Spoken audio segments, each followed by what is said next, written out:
Well, you can't see it, but right behind me is a big pile of cardboard, and in the middle of it is a painting about this big that I still have to ship.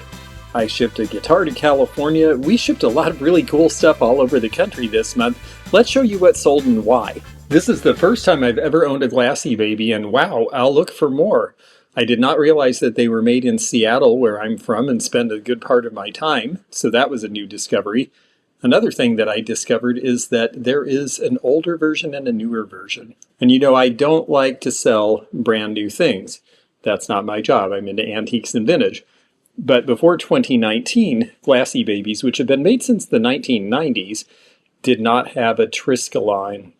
And what that means is a little symbol that looks like three interlocking arms, and it has meaning to the family that started the business, and they've started applying it to the exterior near the bottom of these pieces about 6 years ago. This one didn't have that, so we know it's before 2019, and it came from an estate in the Seattle area.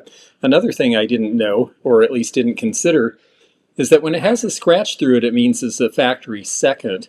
That's true of a lot of housewares. If you see a deliberate scratch through the bottom, sometimes on clothing, a cut tag or a line through a tag will mean a second. And I was a little concerned because I found that out late in the listing and I did not want to disappoint the buyer, but she said it's a gift, it will be fine, and she was very happy with it. And I'm glad because it turns out the factory second consists of this.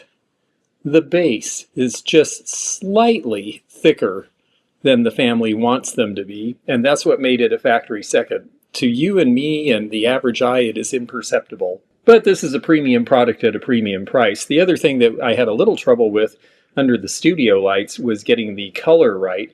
This is the truest to the color of the studio pictures I took.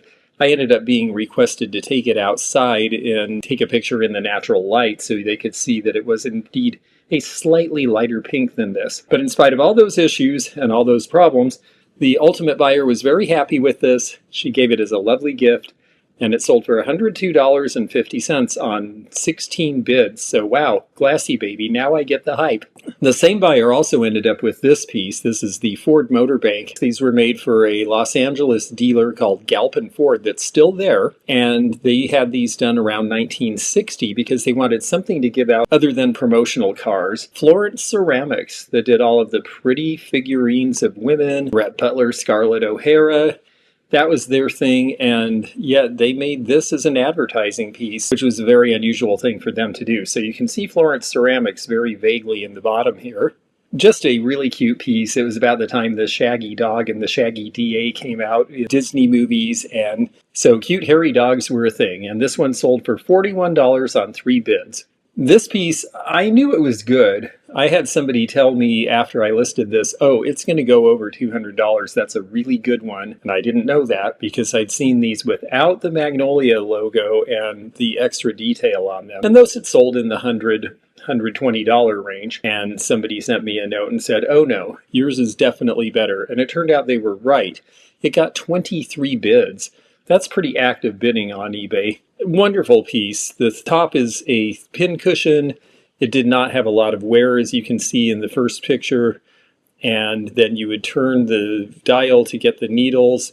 Here's the information on how to use it, made in Germany. So this is sometime in the 1890s. I just thought it was really neat. And it just goes to show you that old sewing implements, and I mean old, when you get back to Victorian, are real money. So don't overlook the things that might be in one of those old treadle sewing machines. This is the piece I still have to ship, and I'll be doing that after I finish filming. It is the Thomas Kinkade Garden of Prayer. This was another thing where I knew a little and it turned out I could have known even more. It did not have a certificate of authenticity, and so I figured that would cut the number of people who would buy. But I knew it was real. The thing I did not know to put in the listings is that it was on canvas and not paper. These are painted by various artists, and it would take 10 or 12 of them to recreate these scenes for him. He obviously didn't paint every single one of these himself, because at his peak, there were hundreds and hundreds of Thomas Kinkade galleries. There's no way he could have kept up with the demand. And so he had these done by painters who each painted a part of the scene. He would do the original and then they would copy from that. His originals are worth real money. His copies that are painted are worth some money, and $100, this went for 99, is kind of the starting price for these.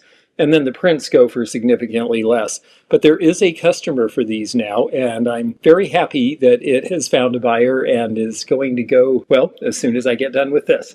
This I just thought was cool. I only showed one picture. I thought it was adequate for what it was because it's just a deck of cards. But what a neat deck of cards it is. Builders of Hell for Hitler. And that is actually a picture of a ship firing on a German submarine and blowing it up.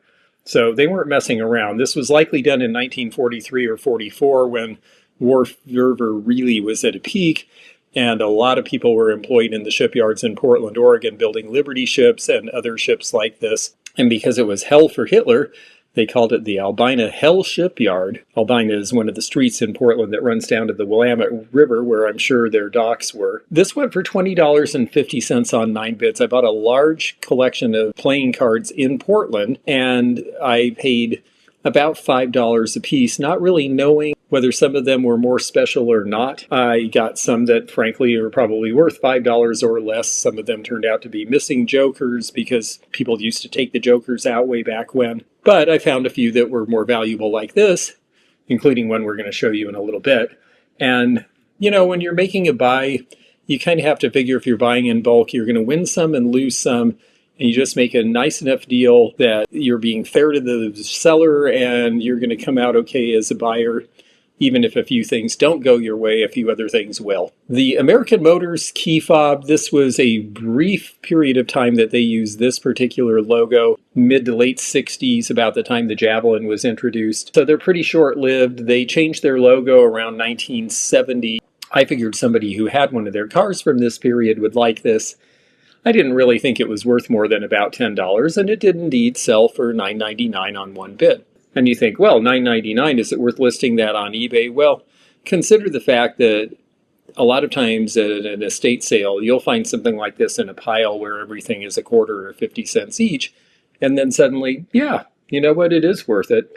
And it brings joy to somebody who gets it. This sold at the very, very last second on one bid at the opening price. I think I got about what I paid for it out of it. It's a wonderful piece. It was a little hard to photograph because it's rather large, and I don't know that it really gave the full effect in the photo, but I'm glad that the person who bought it got it because she had bid on another item, and unfortunately at the last minute someone outbid her, and she was very disappointed, and then she sent an email and said, I didn't bid on the Bel Air Bowl because I was bidding on the other piece. And I said, well, the Bel Air Bowl's still available. And she said, I'll take it. So it all came out well in the end, and it went to a good home. It's a wonderful piece. I just think the design is so cool.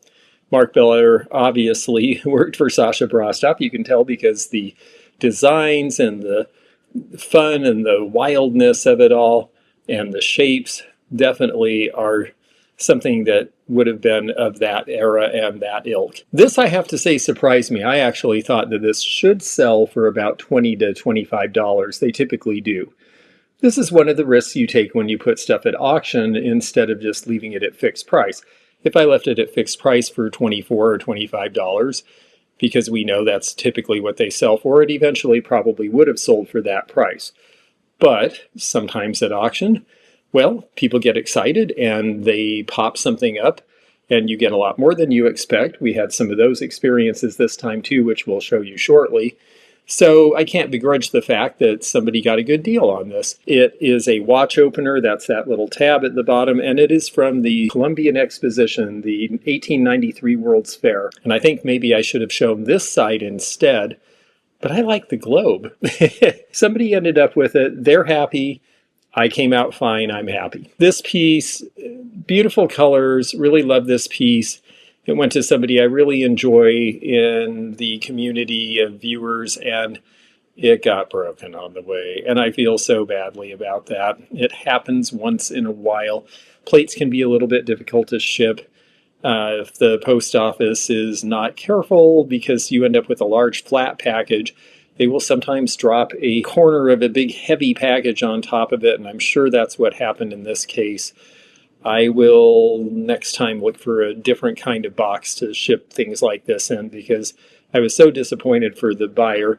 She got it for $31 on 2 bids, really is a great piece and not that easy to find, so we will keep our eyes out and try to find her another one. I have started giving people more options. I'm actually in the listings oftentimes including FedEx and UPS's options, partly because I'm currently in a location where it's easy to get to FedEx and UPS, so it's doable for me, and partly because in some locations, like where the Magnolia needle case was going, the post office has repeatedly failed me, and so I just can't use them in those locations. And then in other places I've had trouble with UPS, so you just learn after a while which stations seem to do a good job and which don't. This was the big surprise of all the listings. Believe it or not, it's not the most expensive thing I sold in this flight of listings, but it sold for way more than I expected. I honestly thought when it was at $129 with 20 minutes left that it was going to settle for $129, and I would have been satisfied with that. I thought that was about what the piece was worth when I bought it. But I learned something very interesting. If you're watching eBay and you have something that's specific from a certain area, and you see something else from that certain area go really high, that's a great time to put your listing on. A jug very similar to this from a ghost town called Faith, South Dakota, sold for $7,100 the week before I listed this. And because of that, I think there was a lot of attention to things from South Dakota, and particularly liquor jugs. This one just happened to be from the right place at the right time. It's from Lead, South Dakota. No, they don't say lead, it's lead. This is pre-prohibition. This company was out of business by the 1920s. And it was in good overall condition. There was one little, see the little chunk there? That's from being lifted off of the kiln and a little bit of the glaze stuck on and they had to chisel it off. You see that a lot with old stoneware pieces because they were made for utility. They weren't made to be perfect. You can see little speckles in the glaze and unevenness because this was just utility wear. So they weren't trying to be perfect. There was also one little chip in the shoulder that you can see as well. That could have been from finishing or something that happened later. But it was not a leaker, not broken, no hairline cracks. That's especially important. So I knew it was a good piece. I just didn't realize how fortunate my timing was going to be in that people who were really looking for South Dakota liquor jugs were all primed and at attention because one had just sold for such a big price. Would this sell for $929.98 if I put it online again? I'm not sure that it would. I was just in the right place at the right time and had a big stroke of luck, and that happens sometimes, and that is part of the reason I use eBay auctions. Like I said, I was thinking it was going to close at $129. I could have happily put it on. Oh, I'm going to do best price of $150 or an offer and take $125, and I would have thought I was very smart. And it turns out that the market would have said, oh, no, you were a fool. So this is why I think that sometimes it pays to take a chance and let the market tell you what things are worth instead of trying to guess for yourself. This did a little better than I expected, although I did think it was really cool. This is an old oil truck from about 1920, and the letter opener is for Atlantic Richfield, the refining company in Philadelphia. So ARCO, in other words. This is a scarce piece. The condition wasn't perfect. You can see somebody used it. It's definitely worn on the blade. You can especially see it on this side. But, they were meant to be used. But the important thing was that that interesting graphic with that oil truck was prominent. It was hard to read, even in the photos, and I had people asking me, well, what does it say? And I had to answer a few questions on that. We answered the questions, they understood what they were getting, and there were 10 different bids, and it ended up at $51, which was a good price. This was the other playing card set, and this was a big surprise to me as well. I thought it was interesting. At first, when I bought it again, it was part of that lot I got. I did not see Christmas 1902 compliments of Andrew Zerflor, Palace Saloon. Of course, Prohibition came along, and that was the end of these kinds of saloons. This is a tiny little deck of cards. It was not in perfect condition. You can tell it's soiled, and the corner of the 8 of hearts was missing, but it didn't matter because the real interest in it was the fact that it's this miniature advertising piece from a pre-Prohibition saloon with its little leather case. It was just a really neat little piece.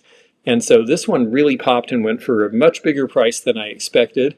And again, it makes up for the fact that probably out of 30 decks of cards that I bought, maybe 10 of them ended up missing cards or having other problems. But then you sell one for this price, and that pretty much makes up for all your mistakes. And that's what happens when you're buying in bulk sometimes, and you just have to smile and be thankful that you hit a couple of good ones in the process. This went higher than I expected as well. This is Syracuse, China. It makes sense to me. I keep telling people dealer plaques are really great and you should look for them because a dealer might have a few of these in a store as opposed to hundreds of pieces of china that are being displayed with this piece. I just didn't realize how hard this particular one was to find or how many people are interested in Syracuse china. And I should have, because Syracuse china was really well made. They made good fine china and a lot of nice patterns for use in the American home, as well as making all that cafe ware over the years. And this was from a store that sold the fine china to people in their houses. And so that's why it went so high. It went to a collector I really enjoy. This was really meaningful to her and apparently to a lot of other people because it got 21 bids. She had to compete for this one. It went for $130.39. Now here's an interesting thing. We did pretty well on this, but you have to remember when you're selling on eBay, you are giving part of your profit to the post office. I had 3 different versions of this Fenton bunny, airbrushed by different artists, and then hand painted and embellished by other artists. And this one originally cost $89. The other 2, I sold one in a mall, and I sold one on a live sale. The one on the live sale sold for close to the $89. The one in the mall sold for $89.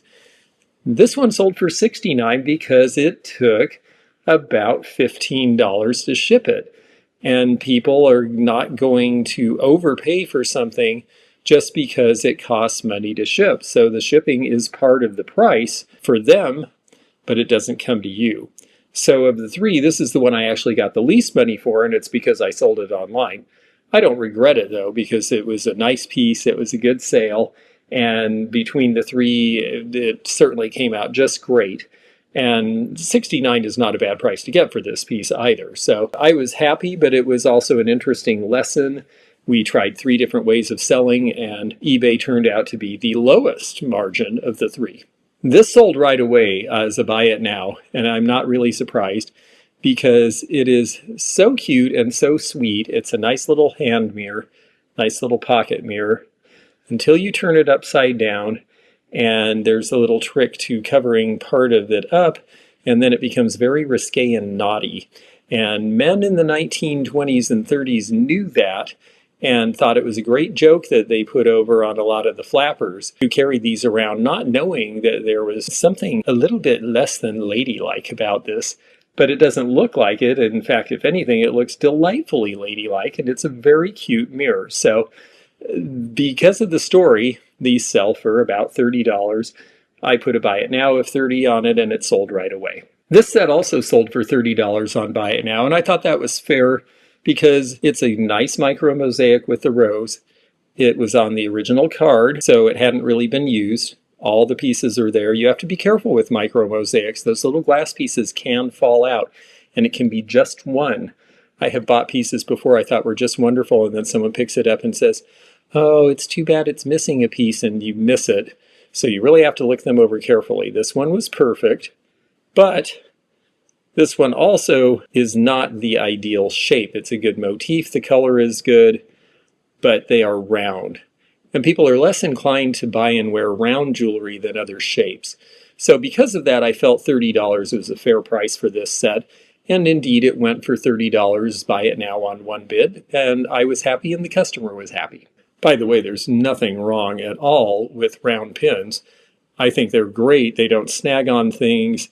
It's the eternal circle. I think there's lots of reasons that circles are great. It just seems that in the marketplace, it would go for more if it was a different shape. Here was our other big sale. This wonderful Gibson guitar. There's various names for this finish. Sunset is what I chose to call it in the listing. That might not be correct. It may be that Gibson called it something else, but it didn't really matter because this went to a serious guitar collector who buys and sells in Southern California. It had its original case. I listed it at $18.50 because that's a pretty reasonable price for these, and determined that $1,700 would be my rock bottom.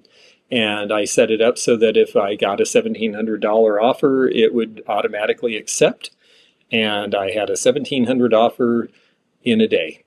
And then it came to shipping. I'm not usually afraid of shipping big things, but I thought, oh boy, big musical instrument in a case that's in good condition. If the case was a little banged up, you know what, you get a cardboard guitar box and you stuff it and you send it. And I probably could have just done that, but I decided to pay the money and have UPS pack and ship it for me. $20-some in packing supplies, I get that. I know that they're entitled to some of their time, but it cost $100 more than just the shipping cost to have them pack it and ship it. And it was probably a 10-minute job for them. It seemed a little bit high to me. I think it was worth it in this case to make sure that it got there in one piece, and since it was a large sale, there was obviously money to do it. But I will definitely think about doing that myself next time. Wonderful piece though. I'm so glad it found a good home and went to somebody who really understands these and who makes a market in them. And it's entirely possible that they have a customer and they'll turn around and make $700 or $1,000 off it if they have the right person who just loves this and has to have it now. And that's great, because this was an estate sale and I needed to close this out for the guardianship. And so a fast sale was a good thing for us too. This little piece went right away, buy it now on one bid for $24. It's about $17 or $18 worth of silver, so I didn't really charge much of a premium for it being such a beautiful, ornate Art Nouveau. We were looking at about $18.95. It had the 1891 patent date on it. Just a beautiful little tea strainer. So sweet, so delicate. Silver is so popular right now. I knew this would sell quickly, and it did at the buy it now of $24, which was a very fair price, I thought. But it came to me for a good price, so I was happy to pass it on. Then there were the two items that didn't sell this month. One is the USS President Roosevelt Cruise Ship Award. I think, for some reason, again, the studio lighting is so great for so many things, and then some things, well, it just doesn't do well. It gave a very brassy look. It makes it look like the metal is worn through to brass in a portion where there was no brass.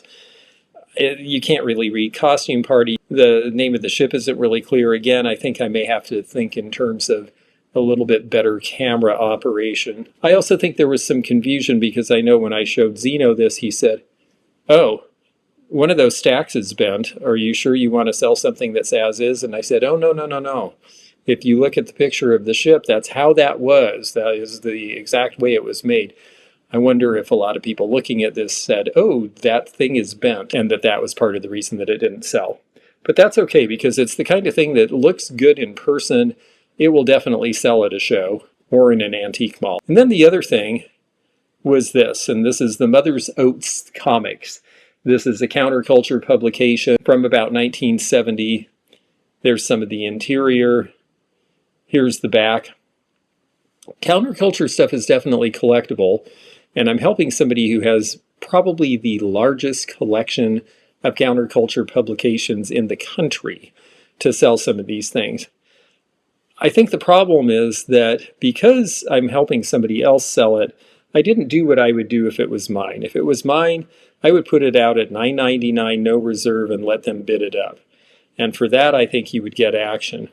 When you start something at $45, and that's not that far from the buy it now price, I think it may give people pause, and that might have not been the best strategy. And so we still have Mother's Oats, but I find that, again, these do really well at shows where people can really take them, inspect them, and I suspect that this will sell at the Antique Show in Portland this July, which is the next show that I have on tap. So that's how things turned out this month on eBay for us. And you notice I mentioned that several of these pieces went to regular viewers. Now, the viewers who are level 2 and level 3 members on the channel, they get the early access to this video. And so some of these things went right away to them, and I'm always glad to be able to bring those to the people who are really into this stuff. And if you are one of those people and you're not getting early access, there's an easy solution. Go to the dash line in the description of this video and look underneath it for membership links. You can go right to it and find out what the perks and benefits of level 2 and level 3 memberships are. It helps the channel and it gives you access to the cool things that we think are interesting enough to jury and set aside every month when we do these special eBay listing videos. And I've got 20 items sitting right over there. You can't see them, but I can, and soon you will too. It's so much fun to be able to curate these things and bring them to you. And of course, we do roll this video out a few days later to everybody because we want everyone to have a chance at the things that we think are interesting and to get this information as well. So thank you to our members for sponsoring this. Thank you to everybody watching, and we will see you again with cool stuff very soon. If you enjoyed this video, check out this one. Also, click thumbs up to like this video and check the description for information about our Patreon, our memberships. We've got a lot of different levels with different perks and bonus videos and early content. Also, please do check out our website, theantiquenomad.com, for appraisal help. And we'll see you again for more adventures in the antique and vintage community soon. Bye for now.